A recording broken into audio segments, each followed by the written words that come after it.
And once again, welcome back to Philly Sports Spotlight, where tonight we've turned our entire focus on this week's U.S. Open Golf Championships at Merion Golf Club in Ardmore, PA, which I understand is a mess because of all the traffic and all that other stuff. But we're very fortunate to have with us a person who knows a lot about golf, longtime golf play-by-play man, Jim Kelly. And, you know, this week it was announced the pairings. And I think the pairing that everybody took notice of was the Tiger Woods pairing, as you usually would.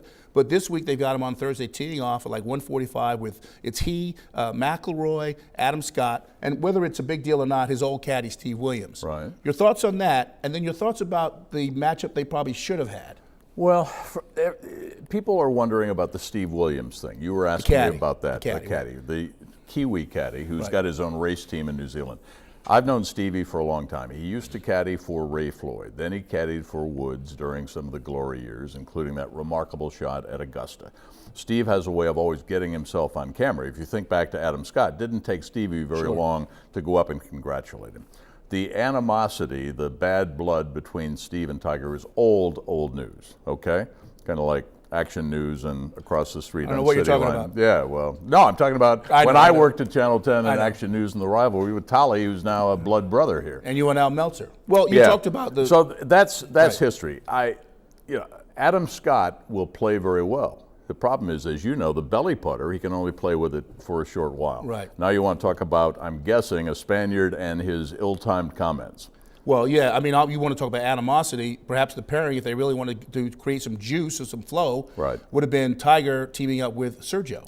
Yep, I think that would have been a bad pairing for both, and I don't think they wanted the catcalls from the Philly fans. If this were at Bethpage in New York, I think Sergio would not play. I think it would be that strong. First off, Sergio made a stupid comment, right? Insensitive.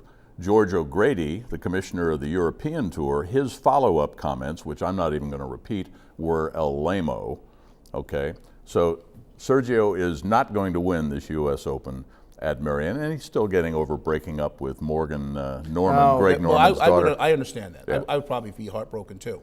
Real quick then. Yeah.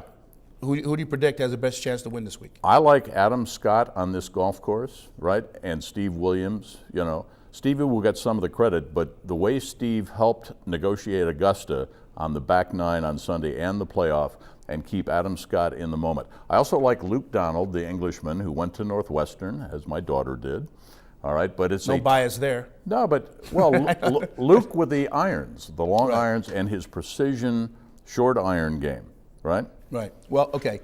Listen, this has been wonderful for me. And I'll tell you who won't win. Rory McIlroy will not. Still getting used to the new clubs. $250 million by Phil Knight's sneaker company ain't going to win you the U.S. Open if you don't know how to hit those clubs. I hate to do this to you because I got to let you go, and I don't want to, but I'd be remiss if I didn't ask you about this character, Speedy Greens. What can you tell me about Speedy Greens? That is me, the narrator, the four-caddy, in a play. This is the audio CD.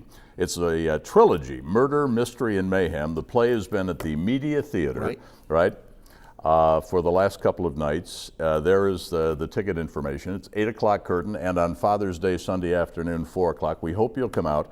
You can be a guest narrator this week if you would like to. Listen, I know the playwright, Arthur Leahy. This is your copy. Thank you. Death on the 16th Fairway. For more information, go to JimKellyGolfStories.com. I'm not putting my pipes up against yours, but what I would like you to say before you leave, yeah, compared to you, that's what I sound like. Before you leave, the final 6 holes at Merion. Take a look. All right.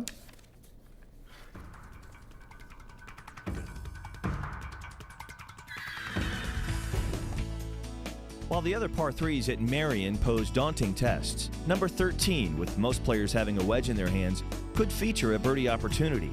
However, the oval-shaped green is probably the smallest on the course, with challenging contour. The player's view of the putting surface is obscured by the huge bunker that fronts the green.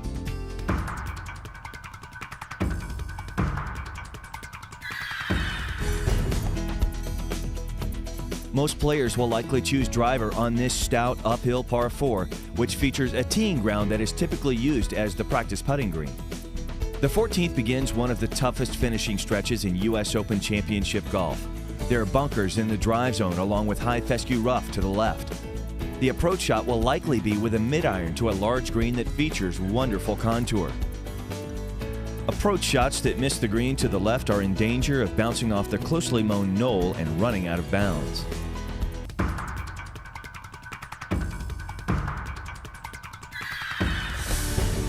This hole offers a choice from the teeing ground: long iron, hybrid, 3-wood, or even driver. This is probably the most intimidating tee shot at Merion because of the left to right dogleg and the out of bounds, which is dangerously close on the left. Bailing out to the right into the deep bunkers or thick rough will likely result in bogey. Once the player reaches the green, his work will not end. The 15th is one of Merion's most severely sloped greens.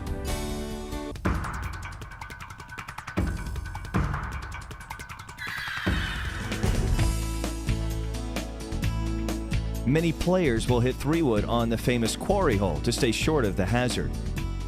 The landing area for the tee shot is not visible to the player. The approach shot will likely be with a medium to short iron to a green that features a pronounced depression in the front right. If played properly, this is the last realistic birdie opportunity before the difficult 17th and 18th holes.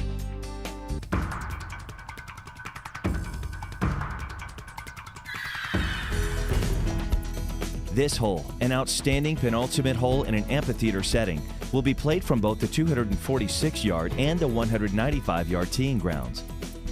The hole is slightly downhill to a green that features a pronounced ridge in the front that must be carried with the tee shot. The contours tend to feed balls to the back right portion of the green. Front hole locations are very tough and will be used in combination with the shorter tee.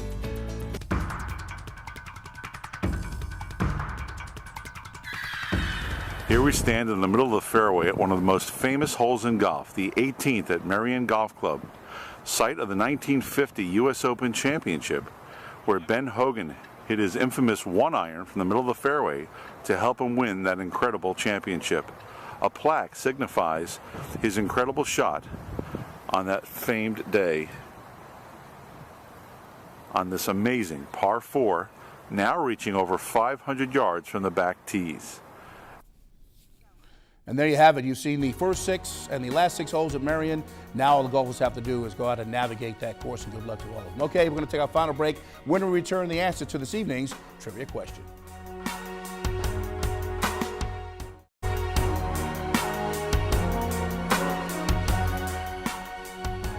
And as we return to Philly Sports Spotlight, we do so with the answer to tonight's Future Fitness trivia question. The question was, which Pennsylvania golf course has hosted the most U.S. Open championships? Remember, Merion is about to hold its 5th, but we have to go out to the suburbs of Pittsburgh to the Oakmont Country Club 8 times dating back to 1927. Not too shabby.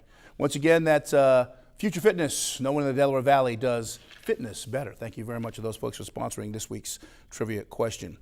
Well, folks, that's going to do it for this offering of Philly Sports Spotlight. Don't forget, we're back here every Tuesday night at 7:30. Really want to thank our guest tonight, Jim Kelly, the longtime golf and sports play-by-play guy. He'll be covering Merion this week for ESPN. For the entire crew here at Philly Sports Spotlight, I'm Phil Andrews. We'll see you next week.